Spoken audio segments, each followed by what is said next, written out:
సంధ్య పిన్ని బాగున్నావు వదినా? బాగున్నానయ్యా.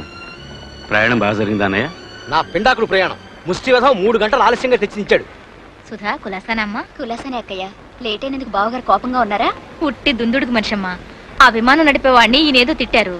వాడు ఇన్ని కొట్టినంత పనిచేశాడు. అంతకు ముందు జరిగింది చెప్పమ్మా. పిన్ని, నాన్న పక్కన ఓ చైనా వాడు కూర్చొని సిగరెట్ కాలుస్తున్నాడు. వాడి నాన్న ఓ ముట్టుకే ముట్టాడు. దాంతో వాళ్ళ ఆవిడ చింగ్ చంగ్ చుంగ్ చుంగ్ చుంగ్ చుంగ్ అని గంట సేపు నాన్నను చైనా తిట్లు తిట్టిందనుకో. ఏమిటా ఏకైకలు పక్కపక్కలు? ఇదే వెళ్ళనుకున్నారా? మొగరాయిల జుట్టు అలా కత్తిరించుకున్నాయటమ్మాయి. అంటే సుధ కూడా ఉద్యోగం చేస్తుంది కదా మీ ఆవిడ అలా వెనకేసుకురాకరా వెధవని. ఆడదానికి జుట్టు బొట్టు అందారు. అబ్బా ఇంటికి వెళ్ళి మాట్లాడుకుందాం పదండి. ఈ ఎస్కలేటర్ మీద వద్దురా, నాకు భయం. అలా మెట్ల మీద వెళ్దాం. పర్వాలేదు రా, చెప్తాను. నేనున్నాను కదా. జాగ్రత్త, మెల్లిగా ఈ స్టెప్ జాగ్రత్త మా సంచి.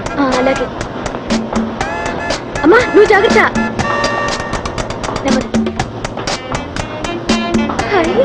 అమ్మా మెట్లు చూడమ్మా ఎలా కలిగిపోతున్నాయో.